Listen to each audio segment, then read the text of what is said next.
Hello everyone. Thank you for being ready to listen to my presentation.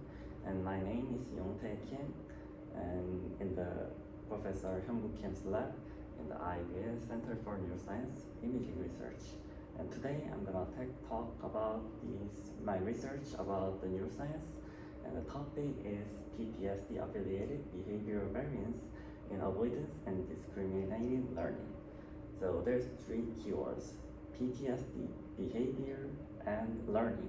And there's two types of learning: avoidance learning that is for avoid what the subject hates, and the discriminative learning that the subject distinguish the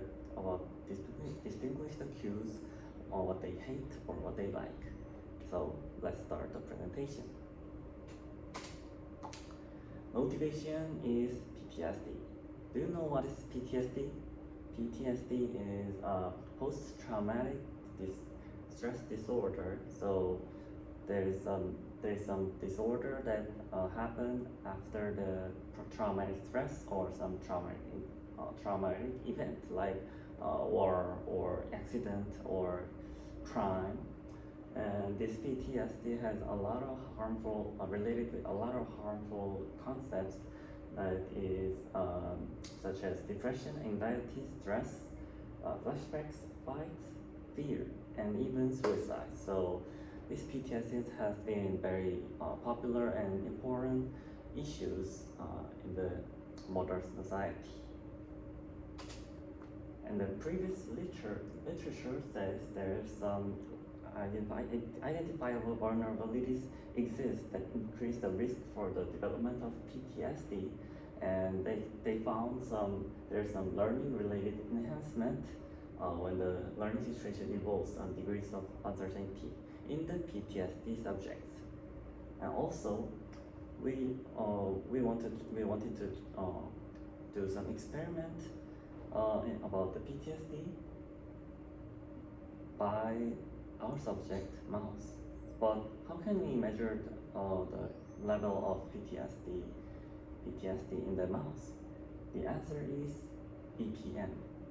There's several other methods, but elevated plus maze. EPM is a widely used behavioral assay for rodents and has been measuring the anxiety-related behavior. That means we can measure how PTSD is hardly induced in our mouse. So we will make some treated mouse treated mouse that have PTSD and compare with control mouses that don't have PTSD mouse. So the main questions about my research is, how does PTSD affect the proficiency of avoidance learning in animals? And second, how does it impact their ability to distinguish between aversive learning tracks with and without reward? So 2 points: avoidance and discriminative. And to make answer to these questions, I designed some experiments. And I use several experiment setups for this research, and one of them is SDS, single pronounced stress. This protocol is widely used for making PTSD related behavior in rodents, and using this SPS, I made 5 treated mouse and 3 controls that don't induce SPS in mouse. And there's several steps in SPS. First step is 2-hour restraint, and second step is 20 minutes for swimming, and third step is 5-minute ether anesthesia. And all of these steps makes a big stress to these rodents, to mouse, and then this mouse get some traumatic events to this mouse. And after the 4th step, 1 week rest to this mouse, we can think there is some PTSD on the mouse. And the second setup is elevated plus maze EPM, that is for measuring how anxiety is high or low in this mouse, and using this elevated maze, we put the mouse on the center of the arms. There's four arms in this maze, and two arms are open arms that have no walls that make the mouse can fall off. So fall, and other two arms are closed arms that have walls all on it, so mouse can think this is comfortable. So we made some 5 minutes recording on this maze and measured how long, measure some variables in this mouse, and calculate how much PTSD is induced in the mouse. And third, lastly, I use virtual reality track, also VR track method experiment to this mouse. And using the mouse on the treadmill and three big screens around the mouse, we can make the mouse think it is on the track, and the track is virtual, so we can make various tracks to the mouse. And I use two designed tracks, and one is the VR track without reward, and other is VR track which gives reward after the shock zone. And both of the track have beginning zone, shock zone, and safe zone. And in the shock, all of these mouse are closed loop. That means that when mouse don't walk on the treadmill, the track doesn't move. But exception is the beginning zone. So if the mouse don't move on the beginning zone, the track become open loop, and the track automatically moves and makes mouse go front. Anyway, in the shock zone, what is shock zone? As this name, if the mouse stop in the shock zone, it gets tail shocked mouse for 1 second, and if it doesn't move at all, the shock is given in 3.5 second interval. So yeah, if the mouse have to run on the shock zone, and if they don't, then they will get stressed by the electronic shock. And in the end of the shock zone, they go to the safe zone, but in this reward track, they go to the reward zone, and in the reward zone, mouse receive water as a reward, and 1.5 seconds after exit the shock zone. So before all of the VR track, the mouse didn't get some water, so they got thirsty, and so they can feel this water as a reward. So using all of this experiment, I designed this research. I designed the method as this timeline. So before SPS, I already served this SPS PTSD, and before the SPS and after the SPS, I measured anxiety with EPM, and also I measured EPM once again after the 7 days after SPS. So this 7 days is a protocol. It's a protocol related.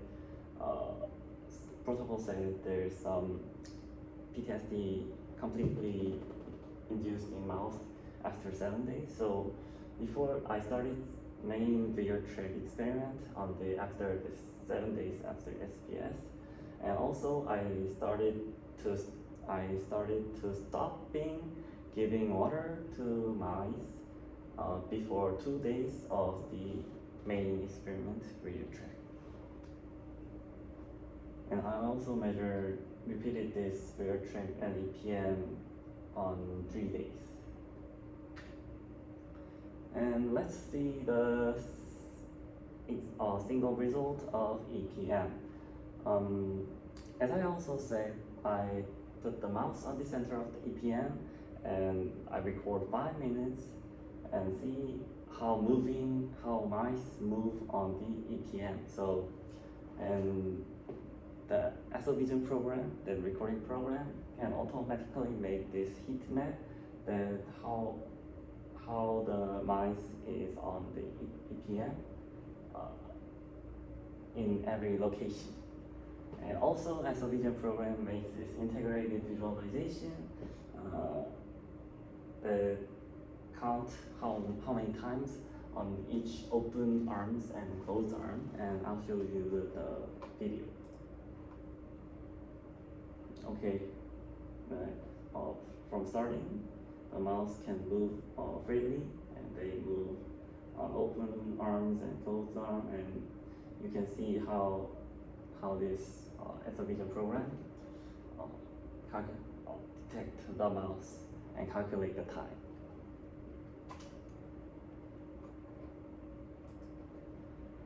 So, and then there's some population result on EPM.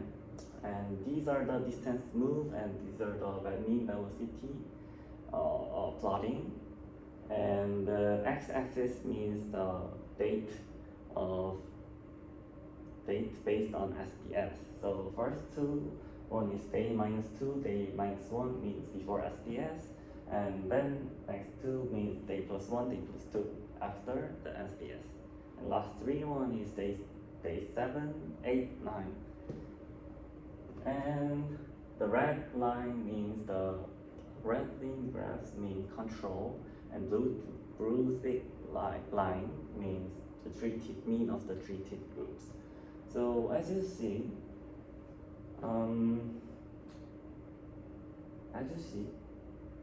there's some very not statistically significant difference between control and treated groups. And also in the mean velocity, they are very similar, and there is no statistically significant difference between them. But however, the control is higher, a little bit, than treated one. So we can think, okay, the control are more has less anxiety than treated one. So okay, we can think the treated one became got PTSD, and they have higher anxiety, so they moved little less than control one, but it is not statistically significant now. And then there is some other plotting, that is duration proportion and frequency proportion. X-axis means same, and y-axis means the proportion of open duration. It means the duration on the open arm divide duration of open arm plus closed arms. So it means how long these mice are on the open arm. That means they have low anxiety. And as you see, the proportion get much less after the SPS. They make some higher anxiety on the treated group, and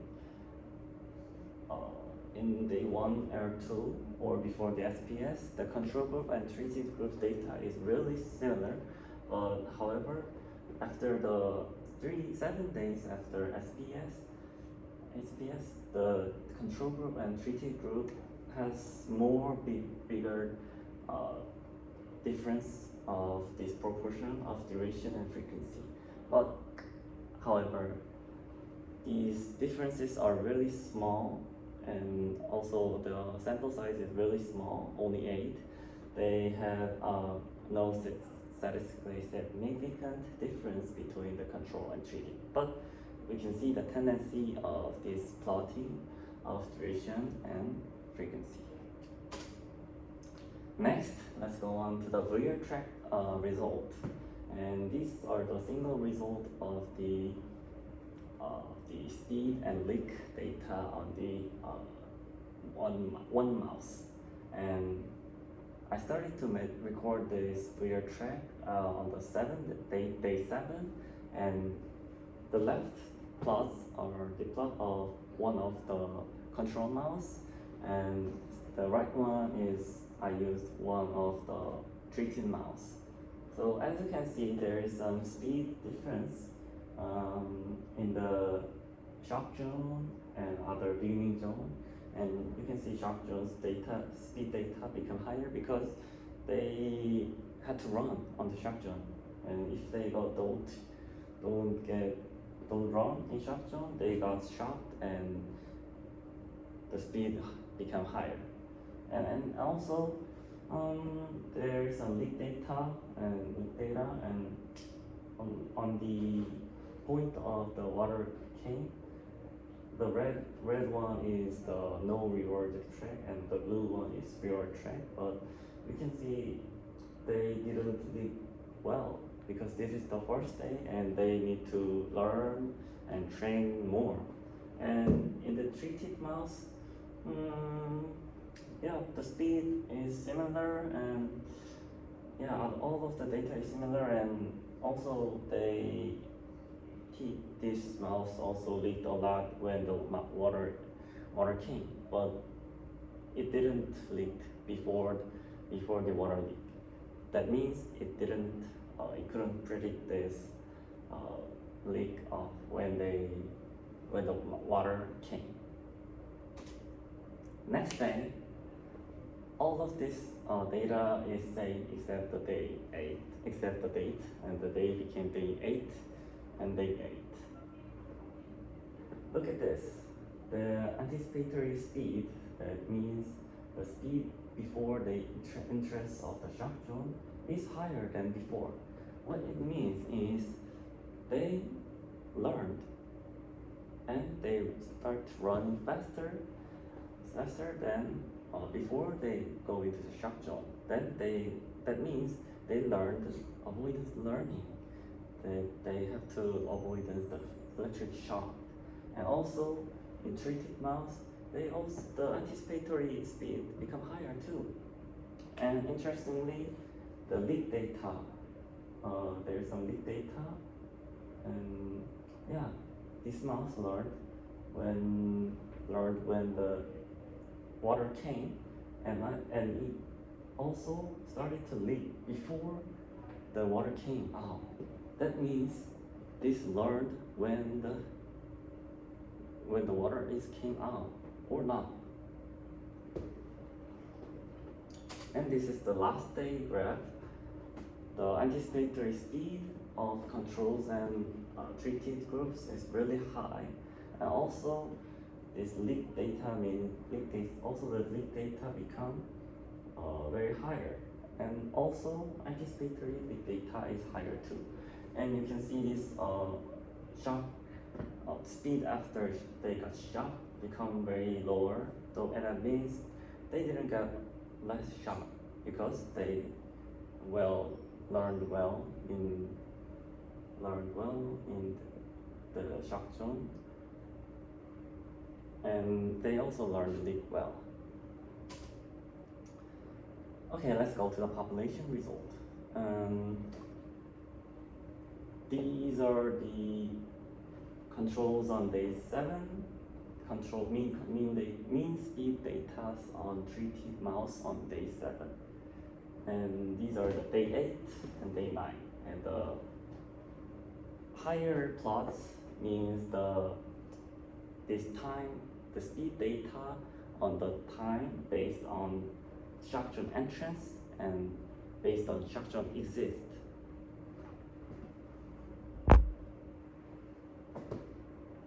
So let's see the data.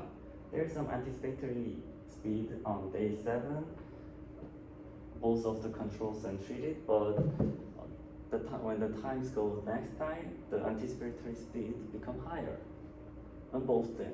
But the differences of higher is little bit difference. And also in the excess, based on the excess of the shock zone, if there's a peak just before the excess, it means they got shocked a lot, so they ran faster just before the excess, but the peak become smaller when the time flies, and then that means they learned well. And also comparing the control and treated, it seems that the peak is lower and they got shocked a lot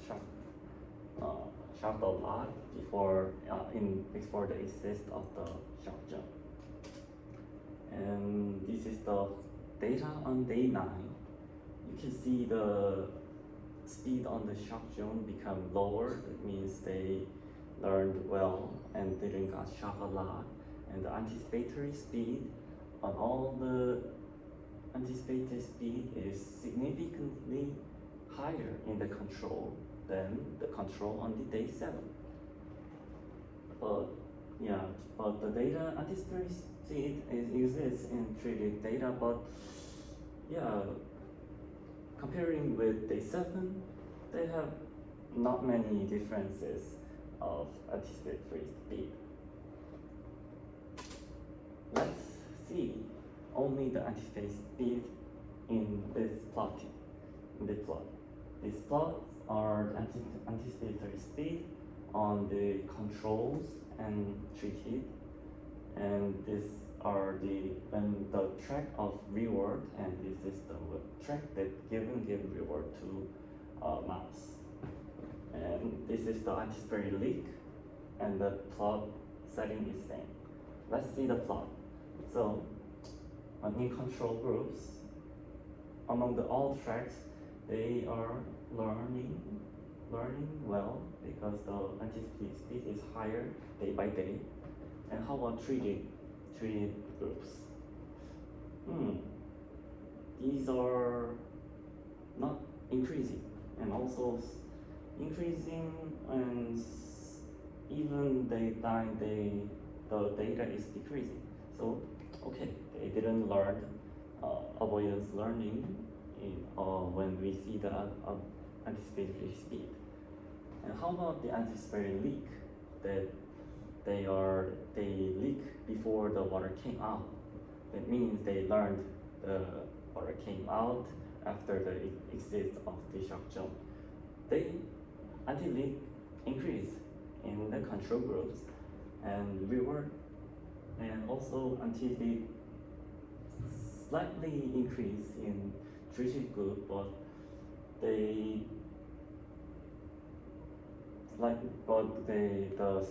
difference is really small. But there's some interesting point on this data is that in the treated group, when the reward between the reward track or not reward track, the data is significantly different. That is anti-leak decrease when the treated group is on the not reward track. So we can think that okay, treated group, the PTSD mice can do discriminative learning more well.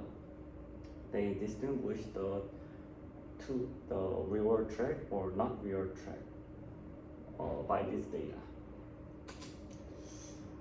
In discussion, we observed increase in anticipatory speed and leaking over time in the control groups indicates effective avoidance learning. However, the treated group shows a reduced or even negative increase, suggesting impaired or slower avoidance learning progression compared to the complete control group. Interestingly, the treated group demonstrated better learning in distinguish between the presence and absence of the reward.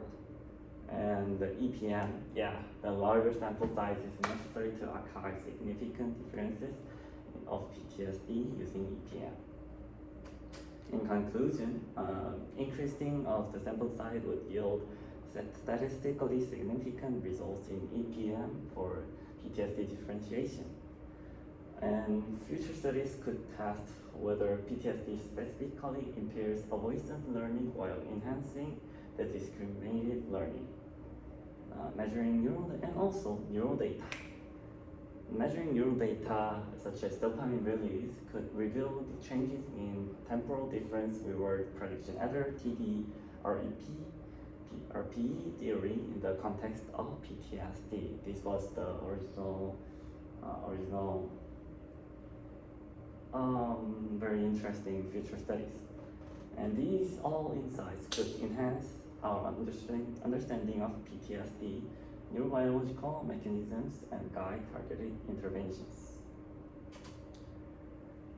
Special thanks to Major Park, who helped me to designing this experiment and helping me how to do weird track experiment and data also in data analysis.